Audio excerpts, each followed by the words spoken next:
All right. Great pleasure joining me now, Alabama Senator Tommy Tuberville. Mr. Tuberville, it is a pleasure to see you. Are we better off now under Biden-Harris, or is it time to go back to growth? I ask you, Senator Tuberville. Larry, if we don't start growing this country, we're going to be in bad trouble. I saw where the Harris regime has stolen something from Venezuela, communist Venezuela, price caps. Okay, they're going to put price caps on, and of course they stole President Trump's no tax on tips. But the thing I want to say, Larry, is 2.9% inflation rate is what the White House released today. If you believe that, I'll sell you some beachfront property in Birmingham, Alabama. It is way up there. Gas prices are up. All the groceries are up. And it's just absolutely amazing how they try to sell this to the American people right before the election. But we're in bad shape. But President Trump has the answers. As you said, Larry, we have to grow this country. Free market principles have made this country the most prosperous ever. And it's just absolutely amazing to me that people don't understand that. You know, those CPI numbers and the other price indexes, by the way, as an aside, they do not include personal borrowing costs. They do not include interest rates on car loans, on mortgages, 25% on new credit cards, for example. None of that stuff is in the CPI. It really ought to be. Larry, go buy some insurance. Home insurance, car insurance, they have skyrocketed. And it's absolutely amazing that people don't really look and understand what's going on. A lot of it's because of the crime. A lot of it's because of illegal immigration, because of things that are going on. It's something that people just look at one thing in food prices, but as you said, the interest rates, they say they're going to drop them, but who cares? They're going to drop them 0.25%. It makes no difference. The American people are struggling. They can't pay their bills. They can't send their kids to schools with the right things to have in terms of learning. This is a tough time for the American citizen, American family. Senator Tuberville, let me just play a little more tape from Trump's speech in North Carolina yesterday. Have a listen, please, sir. And this is how we will end the era of inflation, mayhem, and misery. Unleash economic abundance for Americans of every race, religion, color, and creed.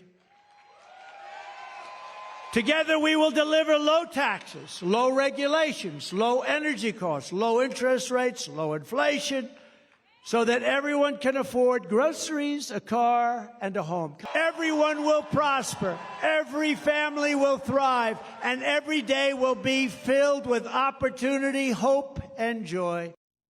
So there you have it. For those folks who were concerned that he was off message, I got to say he was sure back on message. What do you think of that? Is he back on message now? 100%. Low taxes, low regulations, and free market principles, Larry. That's what the American people need. We got to give people a chance. Right now, we're not giving them a chance with the Biden-Harris administration. We're not going to give them a chance if we put these people in there in terms of Biden-Harris or Biden-Waltz, whatever that group is, and give them the same playbook. They need to change the playbook. They could change it right now. Kamala Harris says she's going first day, she's going to bring prices down. How about doing it right now for the American people, not wait till January the 20th? Good point. I like that point about Venezuelan price controls. You know, we've done studies. This is an old saw. Joe Biden said this. We're going to price gouging meat companies and chicken poultry companies. And then studies were done by all these agencies. They came up with nothing. Then San Francisco Fed, which is not known for its conservatism, nonetheless, they came out with a study that said so-called price gouging had nothing to do with inflation in the U.S. And then they always talk about corporate greed. And we're going to hear more. This is going to be Kamala Harris's big economic speech tomorrow. This is so tired and so hackneyed. You know, we've known for now 50 years, ever since Richard Nixon made the mistake, that price controls never work. And when the price controls come off, prices come shooting up anyway because of demand. I mean, we've known this. How tired and hackneyed is that kind of approach? Larry, I can remember back in the 1970s when I was a young guy, the city governments put caps on rent.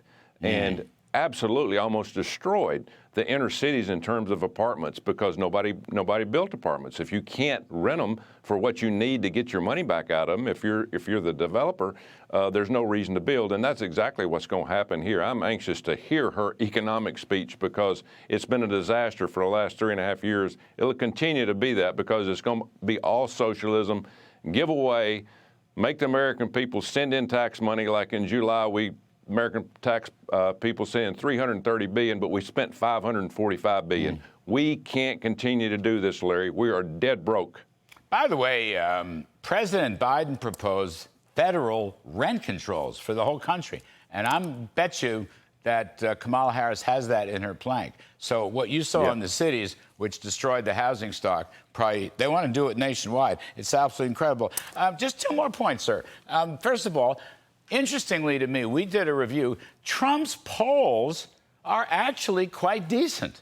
I mean, he actually has a small lead. It's only a 1-point lead nationwide. This is New York Times, CNN, and Fox. But that's all he had with Biden. Nationwide doesn't mean much, really, because it's the swing states, but he's got that. But he's also doing very well among working-class voters. He's outperforming Harris. He's outperforming Obama. He's outperforming Joe Biden himself.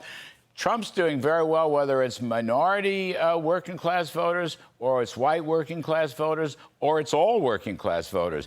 Now, this is his hidden weapon. He is appealing to a working-class coalition. Interestingly, nobody wants to say this, but the numbers are there.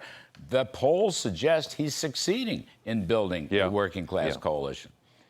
He will explode after Labor Day, Larry. People are going to come to their senses. They're going to finally start hearing, hopefully, of what this administration of Harris and Waltz stand for. They haven't said anything yet, but it's coming. And again, I compare it to the Senate races. I've been watching all those, been following them, going out and campaigning for senators, Larry. I'm hearing out there that we are doing very well in Senate races, and that coincides with what President Trump's doing because he's doing just as well or better.